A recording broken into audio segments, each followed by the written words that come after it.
ती गेली तेव्हा रिमझिम ही कवी ग्रेस यांची कविता घराघरात पोहोचली जेव्हा पंडित हृदयनाथ मंगेशकर यांनी त्या कवितेला सुरांची जोड दिली. पण या गाण्यामध्ये कवितेतील फक्त 3च कडवी घेतली गेली. त्यामुळे खूपशा लोकांना पूर्ण कविता माहीत नाहीये.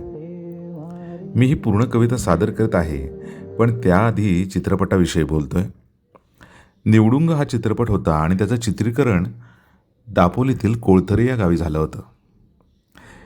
निसर्गाच्या सानिध्यात बनलेलं हे गाणं, हा चित्रपट. तर मी आधी कविता ऐकवतो. ती गेली तेव्हा रिमझिम पाऊस निनादत होता. ती गेली तेव्हा रिमझिम पाऊस निनादत होता. मेघात अडकली किरणे हा सूर्य सोडवित होता. ती आई होती म्हणून, ती आई होती म्हणून घन व्याकुळ मीही रडलो. ती आई होती म्हणून घन व्याकुळ मीही रडलो.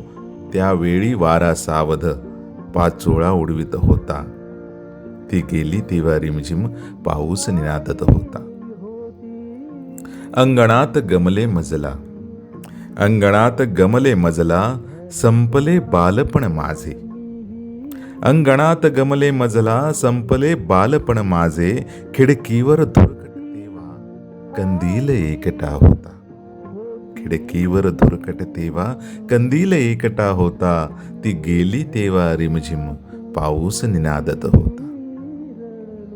तशी सांज ही आमुच्या दारी, तशी सांज ही आमुच्या दारी येऊन थबकली होती.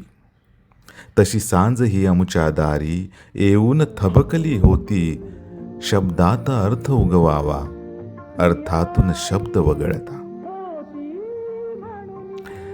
हे रक्त वाढता नाही मज आता गहिवर नाही. हे रक्त वाढता नाही मज आता गहिवर नाही. वस्त्रात द्रौपदीच्याही तो कृष्ण नागडा होता. ती गेली तेव्हा रिमझिम पाऊस निनादत होता. शेवटचं वाक्य खूप विचार करण्यासारखं आणि एक खूप सुंदर म्हणजे मार्मिक अर्थ निघणारं वाक्य आहे. वस्त्रात द्रौपदीच्याही तो कृष्ण नागडा होता. म्हणजे द्रौपदीला कृष्णाने वस्त्र पुरवलीत, परंतु स्वतः परमेश्वर असून, देव असून सुद्धा तो ती वृत्ती थांबवू शकला नाही. समाजाची वृत्ती थांबवू शकला नाही, जी वृत्ती द्रौपदीला निर्वस्त्र करू पाहत होती. म्हणून कवी म्हणतो की वस्त्रात द्रौपदीच्याही तो कृष्ण नागडा होता. धन्यवाद. निलेश.